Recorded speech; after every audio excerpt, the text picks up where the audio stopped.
We'll be going over the IRS Interactive Tax Assistant that helps people determine whether or not they have income that might be subject to self-employment tax.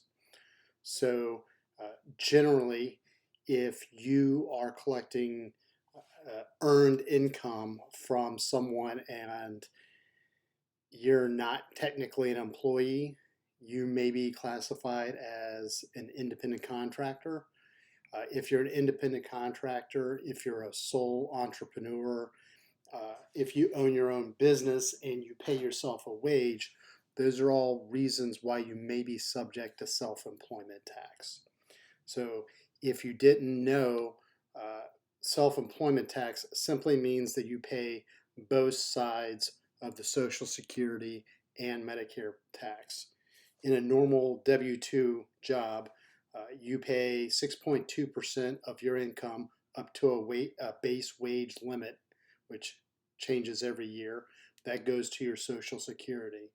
And then you pay an additional 1.45% on top of that, regardless of any wage limits, and that goes to Medicare. Your employer pays the same amounts on the other side of that. So instead of a 7.65% overall, what is known as FICA tax, which is the combined Social Security and Medicare tax, you would actually be responsible for 15.3% of your earnings that get paid towards self-employment. So this tax tool helps people sort through the different types of self-employment income that they received, determine whether or not they have self-employment income that requires them to report it on IRS Schedule SE and then pay tax on top of that. So you're going to need the types and amounts of self-employment income that you received during the year, and then net profit or loss. So again, this is a tax that's on self-employment income. So knowing whether or not you made a net profit or a net loss is pretty important. So this tax tool should take about 10 minutes to go through. We're going to go ahead and begin. So at the time of this recording, we're in the 2023 tax year, which means the most recent tax year that's available for this assistant is 2022. There aren't, to my knowledge, too many significant changes other than adjustments for inflation that happened between 2022 and 2023. So let's go ahead and begin with that year. So the first question is a registered domestic partnership. So let's click on this blue highlighted term to figure out what a registered domestic partnership is. So a registered domestic partnership, is registered domestic partners in Nevada, Washington, or California generally follow state community property laws, and they report half the combined community income of the individual and his or her registered domestic partner. Registered domestic partners are not considered married for federal tax purposes, even if they do follow state community property laws. So let's go back to this, and we're going to select no, because that's probably the majority of people that would be going through this. But if you are in a registered domestic partnership, you would select yes. So what was your source of self-employment income?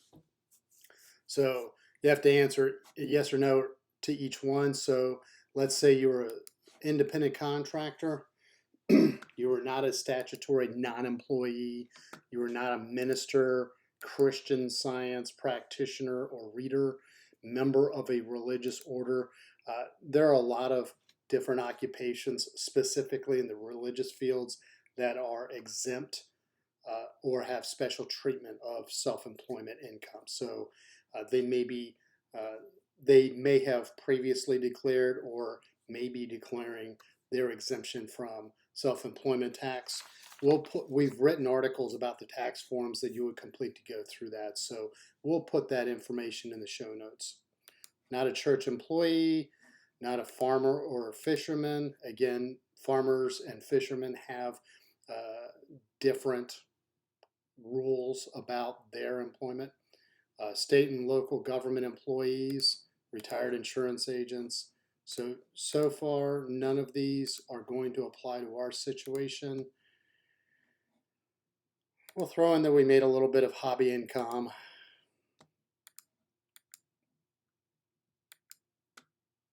So what is your net loss? So let's imagine that you earn some money as a sole proprietor or an independent contractor. Let's just say that you earned $100,000. Did you have any wages or tips from other sources that were subject to Social Security or railroad retirement Tier 1 taxes? So the important part to this is you have a wage-based limit on your Social Security tax. So if you already have an employer that's withholding Social Security for you, then you only need to pay the difference up to that wage-based limit.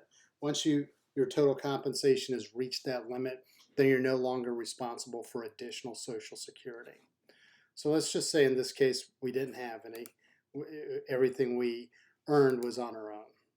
So it would say you have income that's subject to self-employment tax. Those earnings are $400 or more, and that's reported on Schedule 2. So hobby income is not subject to self-employment tax. You would use Schedule SE to calculate the tax that might be due. So, and then a portion of that self-employment tax is deductible as an adjustment to income, which you would report on Schedule 1. So we've written articles and produced videos on each of those. We'll put links to any of the articles and videos that we've mentioned in this video. We'll put them in the show notes. So let's go through another scenario and just see. So same result, except this time, because we mentioned that we had earnings from other sources, for the 2022 tax year, it specifically states that the first $147,000 of combined wages, tips, and net earnings from self-employment are subject to Social Security. You have to pay Medicare on all net earnings, and you may also owe additional Medicare tax. So you would calculate that. There's a tax form for that. We'll put a link to that in the show notes. Let's go back and let's see what it might say if you were a minister or if you were a farmer. Let's just go through that. So let's just say you made a little bit less money, you made $20,000 from your independent contractor. Did you perform services in the exercise of your ministry or in the exercise of your duties? And again, there are specific technical terms, so anything that's highlighted in blue, you should look at it. For example, IRS Publication 517 specifies Social Security and information for members of the clergy and religious workers. So, ministerial services are those services that you would perform in the exercise of your ministry, blah, blah, blah. Certain specific functions that you are required. So, and then the religious order, basically, if you have work that's within the religious world for your order, that would be treated differently than if you have services that you do that aren't necessarily performed by those religious order members. So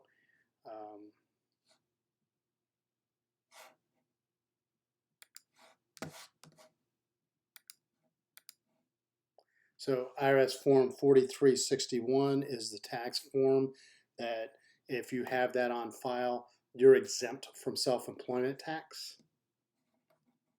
So let's say yes. Now, farming income. Is there a conservation reserve program payment? So that would be payment if you were in a long-term contract with the USDA. You basically change the usage of your cropland in exchange for annual rental payments or incentive payments. You would report that as income on Schedule F.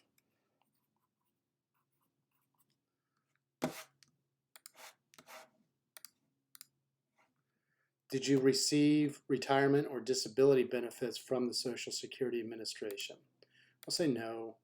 What was your net profit from farming? Let's just say that it was $5,000. So this has a little bit more information about what would be reportable as self-employment. Again, the hobby income is not subject to it. There may be different methods of calculating your Social Security benefit coverage if you have a small loss or a net profit. So, for example, you want to receive credit for Social Security benefit coverage. So if you use an optional method, it might increase your self-employment tax, which would then in turn result in you getting a bump in your benefits. So the more you pay into Social Security, the more you get credited toward your Social Security benefits, and you would want to make sure you are making the right decision in that regard. Also, if you use an optional method, you may also have larger child and dependent care credits, additional tax credits, or the earned income tax credit.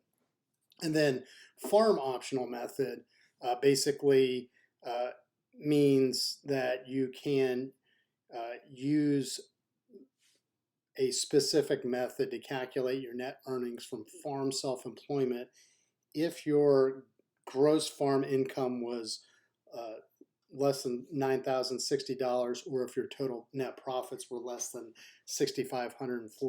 So, and you would calculate that on Schedule F.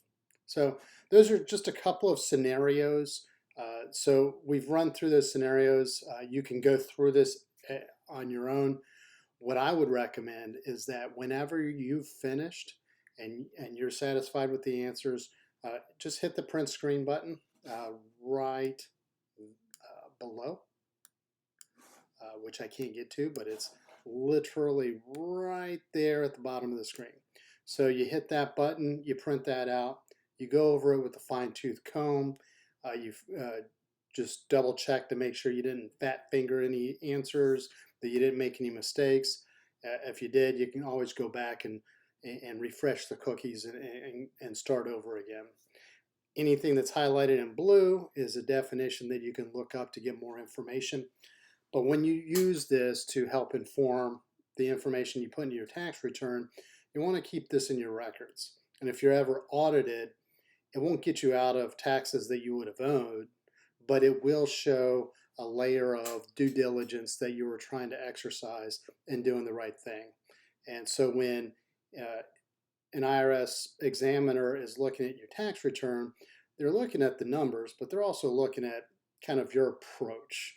So if it looks like you just didn't care, you don't keep records, you don't know what you put in there, it just looked like you put in random numbers, or you're trying to stretch tax benefits that you might not have been eligible for, then they can come back and hit you with additional penalties on top of the tax that you should have owed. So just keeping this in your records, you know, there's a difference between making an honest mistake and not catching it versus just a blatant disregard for the tax code or IRS and Treasury regulations. So keep a copy of this. This will kind of help you avoid the mistakes in the first place, and then also be in a better position if you are examined by the IRS. So that's all we have for this tax tool. As I mentioned, we'll put links to articles and videos that we've produced about all the different forms that we've covered in this video for future reference if you want to explore them more deeply. If you do like our articles, subscribe to our newsletter. If you like our YouTube videos, please subscribe to our channel. And as always, please post any questions, comments, or ideas for future videos in the comments section. Thank you very much and have a great day.